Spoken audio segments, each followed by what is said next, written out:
Hey everyone, today I want to share some insights from a book that really resonated with me, especially during a time when I was stuck in a rut.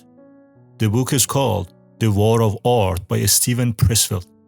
You know how procrastination can be such a struggle, right? We all have those days when we plan to be productive but end up wasting time on the internet or binge watching movies. I was going through one of those phases when I picked up this book, and it really spoke to me. The book talks about this thing called resistance. It's like an invisible force that stops us from doing what we really want to do. Whether it's writing a book, starting a business, or sticking to a new habit. Resistance shows up as procrastination, fear, self-doubt, and all sorts of excuses. Ever decided to start something new and found a million reasons not to? That's resistance at work. So how do we fight this resistance? First solution is to show up every day. This means dedicating a specific time each day to work on your project. Think of it like making an appointment with yourself that you can't miss.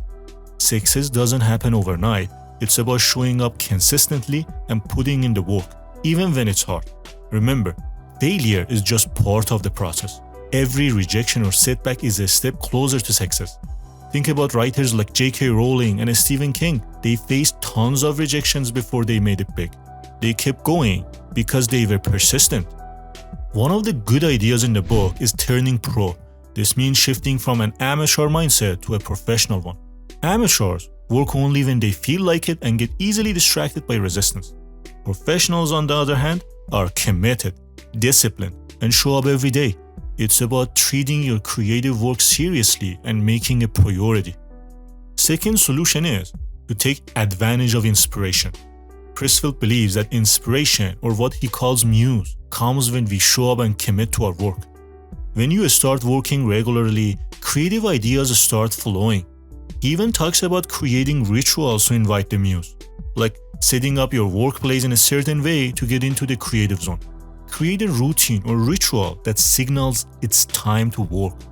It could be as simple as organizing your desk or playing a particular song. Be aware of the excuses you make. Challenge them and push through. For example, if you often think I'll start tomorrow just to start today, even if it's for a few minutes, this will break your rationalization habit. Often if you work for 5 minutes, you might go longer and accomplish real things. Focus on the process, not just the results. Understand that building something great takes time and patience. What matters is that you are putting in the time and improving. So, that's a quick rundown of the War of Art. It's all about understanding that resistance is real and finding ways to overcome it by showing up consistently, adopting a professional mindset, and persisting through the tough times. If you're struggling with resistance and procrastination, this book might help you. If you want the infographic summary of the book, click the link below and I'll be happy to send it to you. Thanks for being here with me. This is Bahman, and I enjoy sharing this with you.